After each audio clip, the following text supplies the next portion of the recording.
horror flick, Digga did Super 6 Big Mitch. And I'm kicking in doors with those 3 O's. And I'm bringing 28 101s because we Vegas sons. It's the Chronicles. And you in the Meadowlands. Yeah, this the Meadows, man. And you already know what made me 530. I'm a desert baby.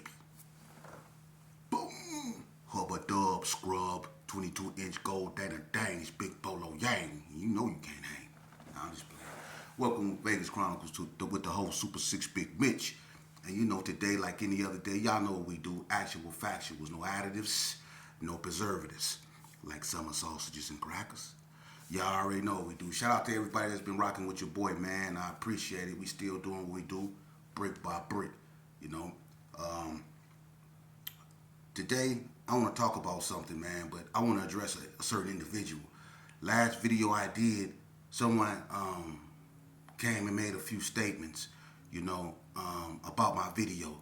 And to that, I'm going to say this. Number one, I'm not going to even mention your name because you irrelevant. And I'm not being disrespectful. You are. You was not in the streets like that. So, you know, what you said fell on deaf ears. This is my life story. If you have a story that you would like to get out there, do your own. You know, but I understand when a person do videos, they open themselves up for criticism. That's expected. You know, but coming from you, you know, you wasn't even out there, and I can really go in on you, but I'm not because you're not even worthy of my words. So I'm gonna say this: God bless you, and carry on.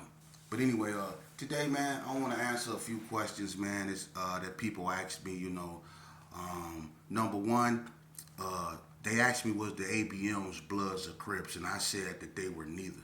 Well, some people tend to believe that the ABMs are Crips. So I'm not going to get into that with yay or nay because that's not really my story. If the ABMs feel that they're Crips or whatever, then that's their story. But from my understanding, and I was there when they first formed, you know, I never knew No Shame. No Shame is one of the founding members. I never knew No Shame to be a Crip. No Shame used to be a Piru. So I know for a fact y'all ain't had No Shame claiming Crip. You know, but like I said again, that's ABM story. That's on them. Another thing people wanted to know. Someone asked me since, you know, if they 86'd all the Gersons out, you know, out of the Gerson, then who was holding it down? That's a very good question. That's one of the best questions I was ever asked. And, you know, and I want to get into that because a lot of people don't know that when the police started 86ing the Gersons out of Herbert Gerson, which was really in 89, what they did, and I don't know if they intended to do this, but see, when they 86'd all the Gersons out of Herbert Gerson, what they did is made places like the Brownies, where a lot of Gersons went, Carry Arms, where a lot of Gersons went, the trailer courts in Vegas Heights, you know, some Gersons went over there, 40 Block, of course, and even in Northtown. The little Carry Arms, what they did is they made other areas more infested. You know, and what it did is they kicked basically all the older Gersons out the Gersons. Them the only ones they can 86 really. Because the juveniles, they couldn't 86. So what they did is all the older Gersons, they basically kicked them out and left the younger Gersons. That's why when the wax came out, it was easy for them to come up and take over the Gerson because all the old heads was gone. You had a few that was still over there. In Haney Circle, you had Freak Dog them up over there on McGuire. But you really didn't have nothing else. I stayed up over there, but I was mostly with Bread in the little Carry Arms or in the big Carry Arms or wherever, you know. But it was nothing but Wax, really, and the Love Posse that was left in the Gerson.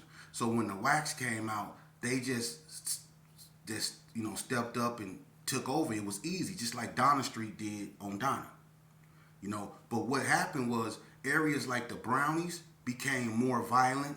Carry Arms became more violent because before the Gersons was getting 86th, you know, Carry Arms was, you know, basically K9 hood, right? But I'm gonna tell you something about Carry Arms, and and anybody that disagree with me, we can sit down, we can talk about it or whatever. But I'm gonna tell you something. The face of Carry Arms back then I'm gonna be so 100 with you because during this era, Donald Ray Page had just got arrested. You know, he caught that case with Lil Gus. I'm not getting up in that, but he caught that case, right? So look, Donald Ray Page was gone, but the face of Carry Arms, besides Richie Rich, because Richie Rich was really one of the, honchos over there, rest his soul. But the face at that time was Maine Turtle from Seattle. He stayed a couple doors down from Richie Rich before he moved in the circle over there on Morton. This one he stayed at the top by Kippy them. Maine was running that. And I'm going to tell you a story about Maine. Maine was this, they call him Turtle because he kind of looked like a turtle. Maine was kind of like hunchback. He was a real cool dude, but Maine had a temper. And he loved beating people up. Me and Maine used to lift weights every morning. I used to go up over there. Maine had a bench in his living room. And I used to come up over there. We used to play Wild Wild West by Kool Moe Dee. And we used to just be buffing. Bread to come up over there. And we just be buffing. You know what I mean? We got real close, And it used to be me, Bread, Maine, Junebug, and a few more, But Maine was the one around, that in Carry Arms at that time that was really pushing the line. He was. Richie Rich was too, and there was a few more, But Maine was the face of Carry Arms. And if anybody tell you anything different, they lying. Maine was beating up everything up over there. Maine. Turtle. Everybody know that. Now, Maine ain't got into a lot of scraps, I remember him and Spike got down over there from 60s. Maine was putting in a lot of work. When Bread and Meech got into it, Bread, Meech, and Baby Cal had that incident, Maine was out that end, And I told y'all the story about when me, Maine, and I think that was D-Ray, was coming up out of the little Carry Arms in that Black Caprice. That was in the Black Caprice. We was on Black Caprice on Gold Datings. And we was coming out of there and them Bloods was turning down Lake Mead and coming up Comstock. As soon as we was coming out, they blew on us. And we got in a full-fledged shootout right there going on Comstock. Maine was really with the function, man. And him and Bread was tight, And we went from like Carry Arms to the little Carry Arms to the Brownies and things like that, That's how we did what we did. But, Maine, eventually he ended up going back to Seattle, and what happened was Bread got knocked down out here. And Maine was close with Bread, they was real close. So when Bread got knocked down, Maine wanted to come out here and go to Bread, funeral. And I guess, when he was out there in Seattle, he was supposed to come out here in a few days. He got into it with somebody in the club, man. And, Maine, like I said, he got a temper. So Maine supposed to knock the dude out, whatever. And the dude was supposed to, woke up, went home, got whatever he got, came back and popped Maine in the back. And he unalive, man. Maine gone. And he was on his way out here to come to Bread funeral, And I'm saying that because, that's another, part of this game that I be wanting people to understand, man. That's why when I told y'all in this game, I never found no peace. I didn't. I never found no peace, man, in this game. People get mad because I speak about what I speak about, but if I don't, then I will be lying. To get to the root of the problem, you have to talk about the truth of the problem. And I'm going to tell you something. One thing about me, I put my sins out here. My faults, my failures, everything about me, I bring forth. Because I really want to teach the youth why they shouldn't join the gang. When I committed my crime and I was on the run, I'm going to tell you something. I learned what I always knew this, but I never really wanted to believe it. But I always knew that a lot of these cats don't love me like they say they love me. A lot of them ain't down with me like they say they down with me. I always knew that because I did things in the past and dudes either they drove off on me when I tried to get in the car to get away. They wouldn't let me in the house, or they just blatantly own me, So I knew, but still, I still did something stupid and I ended up on the run. But I'm gonna tell you something. It wasn't the fact that that law enforcement was looking for me, because when they caught me, that was just the beginning. I'm gonna tell you what I went through, man. A lot of people don't like to talk about it, or when they do, they try to make themselves look good. I tell you the truth. What happened to me when I went into county jail, I went in there 3 days. 3 days before them Donna Streets was on my helmet, man. And the first 2 Donna Streets that I got into it with was C-Nut and Lil Man.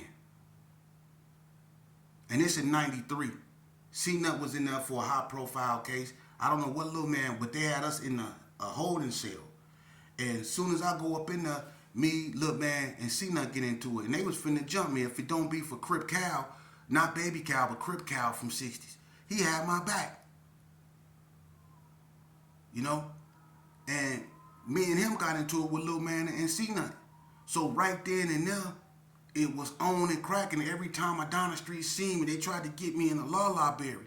Twin from West Coast Blood had to help me. Some cat from California tried to put me in a full Nelson and told them dudes to get me. Me and Twin aired that library out. We was throwing typewriters and everything. I didn't get no peace when they brought Half-Breed up in there from Donna. Me and him instantly, we got out on site. When they brought Lil Marv in there, they put him in the room with me. Me and Lil Marv fought for about an hour until Herb Wesley came to the door and was like, "Sheep, let him go. Let him go." Because I wouldn't stop. We was going at it, you know? Every time I went somewhere and there was a Donna Street, TJ Lowe. And y'all already know what he did, man. Some dude go try to argue about, man, listen. When a person come to court on you, you never forget that. Alexis Jackson, and they say his name. I'm not gonna even say his real name, but they came to court on me. TJ Loke them came to court on me. It is what it is. I put myself in that situation. So when me and TJ Loke seen each other, he knew what it was. But everywhere I went, them Donnas was on my. I couldn't catch a break, man. Even when I went to the institutions, my first day at Indian Springs, EWAC from White Street welcomed me there. When I looked through the flap, he socked me right in the face. I was going through it, man. Every which way I turned, it was like everybody was from Donna. They was on my helmet, man. And people, listen, it was dudes that had my back, but it was more dudes from other hoods that had my back than Gersons.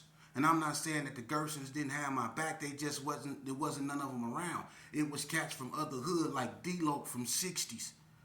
You know, G'smart from LA 60s. Dudes like this, Red Mac from Peru. These dudes had my back. Had my back, man. Red Mac had my back when I put Double Loke from East Coast, Double K brother all in. When he did this on Trip Mac. But I was in there going through it, man. Fighting after fighting after fighting. I couldn't get no rest. And then when I get to the pen and I go to the yard, my presence there started so much commotions. Somebody dropped a kite on me in Indian Springs and got me shipped because I was starting so much commotion just by being on that yard. Then they sent me to NNCC. It's nothing but Gersons up there. But I went on that yard 6 months and I get blasted. I get poked up in the eye. You see, I didn't get no rest. And now I'm really mad because I got stuck. Now I want revenge. So when they let me out before I'm even healed up, I'm out there back on the front line, putting my life on the line for stupidity. This is what I'm trying to tell you. And this just the beginning of a long sentence that I'm about to do. I done been through it, man. So when I speak on this, man, don't tell me what I should and I shouldn't say and what topic I should speak on. This is my life story and it's serious, man. This is real serious. You know, and I'm going to say this here too, man. I'm going to say this here too, man. You know, a lot of y'all dudes, a lot of cats out here, man. You know, I talk to a lot of different dudes, man.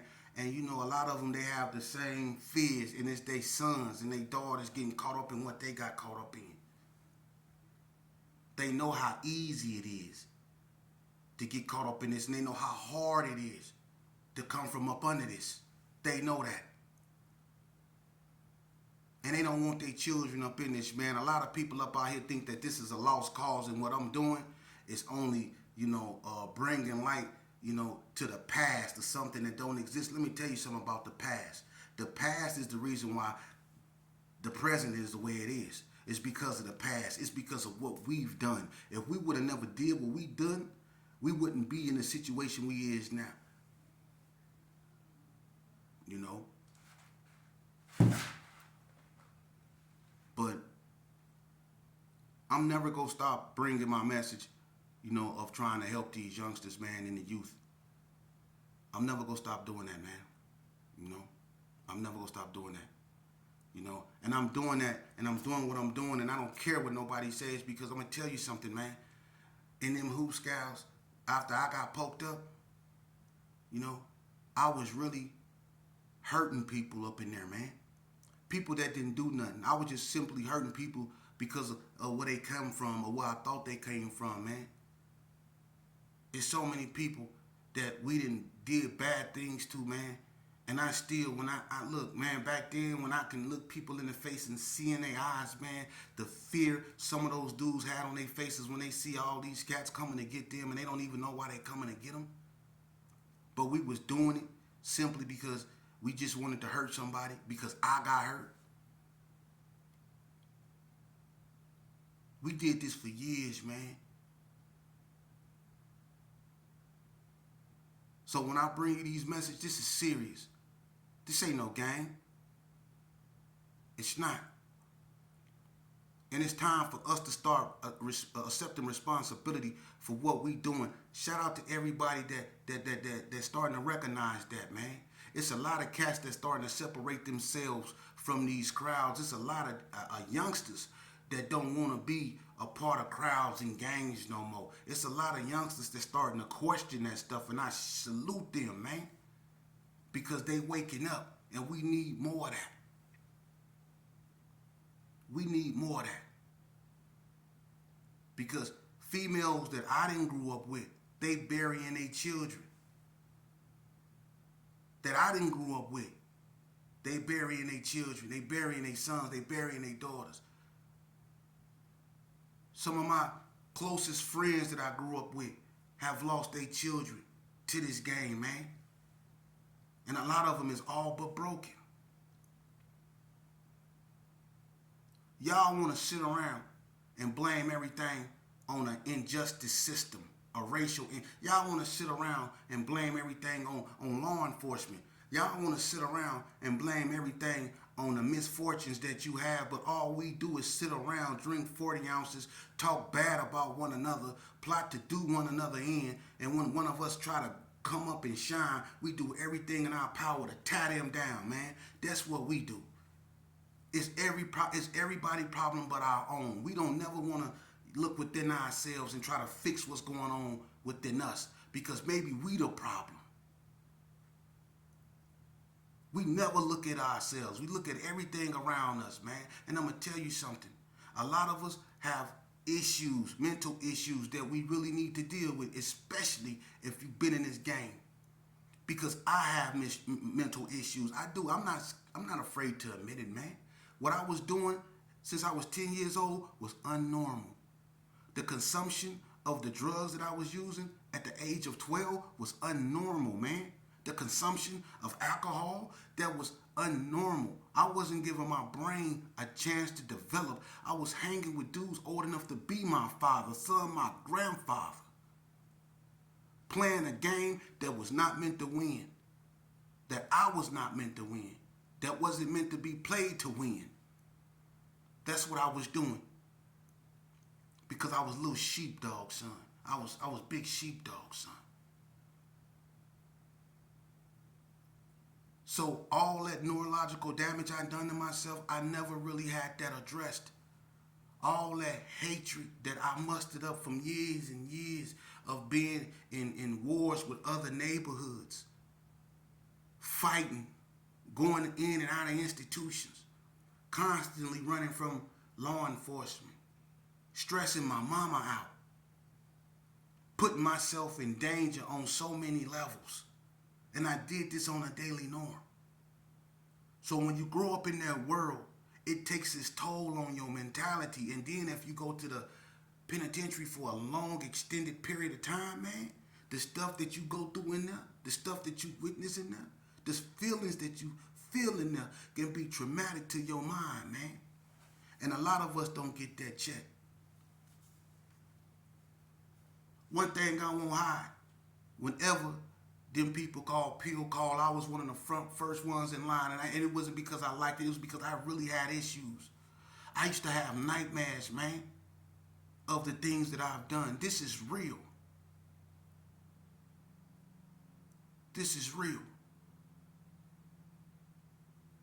Sometimes I still have nightmares. The things that I was going through, so many friends I've lost, it took its toll. I've lost over 100 and something childhood friends. Listen to me. Listen, I have lost more childhood friends that they now are members of certain gangs. It's certain gangs that I have more dead friends than it is of them. It's more dead Gersons than it is of like 40 block. It's probably 3 times more Gersons than there is 40 blocks. It's probably 4 times more Gersons unalive than it is the Brownies. That's what I'm trying to say. All that unaliving, it took its toll on me, and the person that mentored me since I was 10 years old, he was unalived in this, gone. So I've been through a lot mentally, man. And if it don't be for a power that's higher than me, I don't know if I'm able to find my way back to reality. I'm lucky to be sitting here. I really am. God chose to have mercy on me. That's why I'm sitting in front of you. Mental health is a serious issue, and a lot of us suffer from it. And we don't know how to get help. We don't. But we know something wrong. A lot of y'all still hang with the same people in spite of what you know. In spite of what you know, because a lot of people that you hang with y'all know ain't right. But y'all overlook that. Because they ain't done nothing to you that you know of. But that's the problem. That's the sickness. You in your 50s and you're 60 years old, you got arthritis in your knees and you still trying to bend down and squat with dudes you've been hanging with since Reagan was in office. You see? And you never ask yourself why. You see? You never ask yourself why you still care about who's supposed to be doing this. You too old for that. I don't mess with that such and such. He the police. I don't mess with that such and such. Come on, man. How many dudes have y'all then shook hands with, been around with, that y'all know that other people then called, that? Come on, man. Y'all pick and choose when y'all want to enforce them type of feelings, man. That's why I say this stuff fake, man. Y'all pick and choose when y'all want to enforce this. And that's sad, man. That's sad. But don't fault me or try to criticize me when I come and I bring the real. I was in these streets, man. A bunch of these cats wasn't in these streets. The ones that was, they no longer here. They're no longer here.